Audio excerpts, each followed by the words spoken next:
You ever meet someone who's so obsessed with enforcing rules that they forget what rules are even for? That's exactly what happened with Karen, our neighborhood's self-appointed safety enforcer. But here's the twist. Her obsession with control didn't just make everyone's life miserable. It nearly destroyed her own family. It all started on a quiet Sunday morning. Kids were riding their bikes, parents were mowing lawns, and the air smelled like weekend peace. That's when Karen rolled out of her garage, clipboard in hand, wearing her usual wide-brimmed hat and sunglasses that screamed authority. "Speeding again, are we?" she shouted at a teenage boy coasting at maybe 5 miles an hour. The poor kid froze. "Ma'am, Don't ma'am me. I've told you people, these streets are not a racetrack." She'd been campaigning for months to make the community safer, which really meant putting up speed bumps, painting no parking zones, and reporting anyone who dared to breathe wrong near her lawn. Her favorite phrase? HOA policy must be respected. The funny thing, she wasn't even on the HOA board. She'd just show up to meetings, yell over everyone, and hand out her own official notices. Then came the day that set everything in motion. A neighbor named Mark was installing a small wooden ramp for his wheelchair-bound wife. Nothing fancy, just something to help her roll up the porch. But Karen saw it and nearly fainted. "That violates community aesthetics," she barked. "You can't just modify your entryway without approval." Mark calmly explained that it was temporary and necessary for his wife's recovery. But Karen didn't care. She filed a complaint, an actual complaint, claiming the ramp was a safety hazard. Word spread quickly. People started whispering, "Karen's at it again." And like any good drama, things didn't stop there. Karen went on a crusade. She printed flyers titled "Protect Our Neighborhood, Stop Unsafe Modifications," and stuffed them in mailboxes. It was clear she wasn't trying to protect anyone. She just wanted control. And in chasing it, she was about to create the most dangerous situation the neighborhood had ever seen. Because the next time Karen tried to enforce safety, her own son would be the one who paid the price. Karen's obsession with community safety was starting to feel like a full-time surveillance job. She had cameras aimed at the street, motion sensors by her driveway, and even a notebook filled with infractions she'd recorded from passing cars. The neighborhood group chat had already nicknamed her the Watchtower. Then one evening, HOA President Denise knocked on Karen's door. "Karen," she began gently, "we've had a few concerns. Some residents say your new spike strips might be a little too extreme." Karen crossed her arms. "They're not spike strips. They're speed deterrents. And they're perfectly legal." Denise sighed. "They're not, Karen. Someone could get hurt, especially at night. Please remove them." But Karen didn't budge. If people just followed the rules, no one would need to worry about spikes. That was her logic, ironclad in her mind. She wasn't protecting anyone. She was teaching them a lesson. The thing is, she had installed those strips right along the bend near her house, where the road sloped downhill. They weren't visible from a distance, especially under the streetlight's dull glow. Later that week, Mark, the man whose ramp she'd tried to ban, warned her again. "Karen, those things are dangerous. A kid could fall off his bike, a car could blow a tire. Take them out." Karen's response? "Maybe then people will learn to drive slower." Her son, Tyler, overheard the exchange. A high school junior, quiet but kind-hearted, he was used to his mother's antics. But that night, as he sat at the dinner table, he said softly, "Mom, maybe you're taking this too far." Karen didn't even look up from her salad. "Too far? I'm the only one keeping this place safe, Tyler." He didn't argue. But deep down, he knew the neighborhood had grown tense because of her. People avoided driving past their house. Some parents even told their kids not to ride bikes on that street anymore. Then came the night of the storm. Wind howled through the trees, and thunder cracked across the sky. Tyler was upstairs studying when his mom got a call. Her neighbor across the street had a medical emergency. She shouted up the stairs, "Tyler! Stay inside, an ambulance is on the way. Don't go near the road." But Tyler didn't listen. He saw flashing lights and worried. When he stepped out to help guide the ambulance in through the storm, everything changed in a split second. The ambulance hit something, hard. A deafening pop echoed through the rain. The driver lost control, swerving dangerously close to the curb. Karen ran out, screaming as she realized what they'd hit. Her own spikes. The sound of bursting tires ripped through the storm like a gunshot. Karen froze on her porch as the ambulance screeched to a stop, headlights flickering through the rain. Steam rose from the damaged front tires, and the vehicle leaned awkwardly to one side. Inside, paramedics scrambled, one of them shouting, "We lost traction!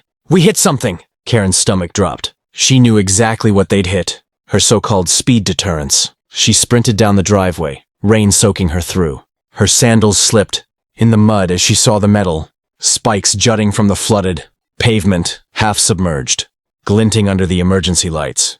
Her hands trembled. "Oh no, oh no, no, no," she muttered.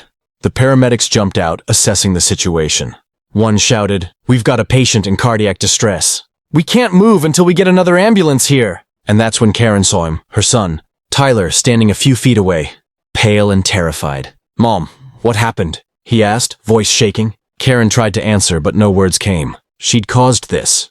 Within minutes, more neighbors gathered, their umbrellas dotting the street like shadows. Mark came running over, yelling, "I told you, Karen! I told you someone would get hurt." She spun on him, desperate. "It was an accident. I was just trying to slow people down." "Slow people down?" Mark snapped. "You just stopped an ambulance." The rain kept falling, washing mud and water across the metal spikes. The neighborhood was eerily silent except for the hiss of the storm and the distant sound of a second ambulance siren approaching. The first paramedic radioed in. "We're immobilized. Vehicle disabled by road obstruction." Karen collapsed to her knees, hands pressed into the wet asphalt. Obstruction. That's all her safety crusade had ever been, and obstruction to everyone around her. When the second ambulance finally arrived, the crew carefully loaded the patient into the new vehicle. Karen overheard them whisper, "If we'd been 2 minutes faster, we might have stabilized him." 2 minutes. That was all it took for her obsession to turn fatal. Tyler stood beside her, silent, his expression cold. "You did this," he said softly, barely audible over the rain. Karen turned toward him, tears mixing with the downpour. I was only trying to keep everyone safe." He looked away. "You didn't keep anyone safe, Mom. You hurt them. And now someone's gone because of you." The flashing lights faded down the street, leaving Karen in the middle of the road, surrounded by neighbors who once feared her and now pitied her. But the worst was yet to come. Because when the HOA and police began their investigation, they'd discover something that would turn the entire neighborhood against her for good.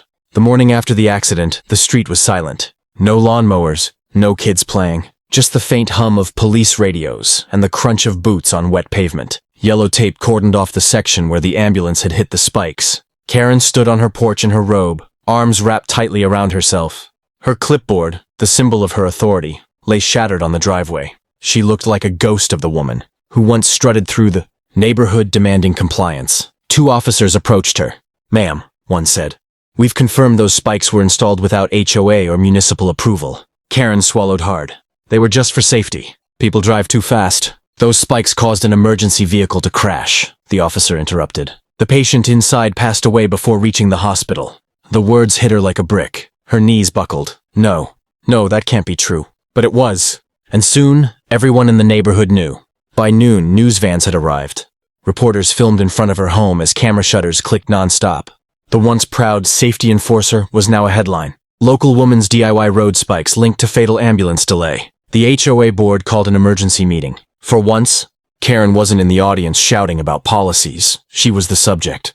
Denise, the HOA president, looked at her gravely. "Karen, we warned you multiple times. You ignored every notice. Your actions endangered everyone here. Effective immediately, you're banned from any HOA involvement, and the association will pursue legal action." Karen didn't argue. She just nodded, her voice a whisper. "I understand." But the worst part wasn't the cameras, the fines, or the legal trouble. It was Tyler. He hadn't spoken to her since that night. When he finally came home from school, he stopped at the doorway. "Mom, the kids at school, they're saying you killed someone." Karen's lip quivered. "Tyler, I didn't mean for any of this to happen. I was trying to make things better." He shook his head slowly. "You never listened. Not to anyone. And now no one will ever forget what you did." That broke her more than any punishment could. In the weeks that followed, Karen's spikes were removed. Her fines mounted and her reputation crumbled. The HOA safety enforcer was gone, replaced by a woman haunted by her own rules. Months later, she planted flowers where the spikes once were. No one helped her, but quietly, she hoped that maybe, someday, those flowers would grow where her mistakes had rooted. And maybe then, people would finally see her not as the woman who enforced safety, but as the one who learned too late what safety really means. If this story shocked you as much as it shocked the neighborhood, don't forget to hit that subscribe button, drop a like, and share your thoughts in the comments. What do you think about Karen's idea of safety? Your support helps us bring you more unbelievable HOA and Karen stories every week.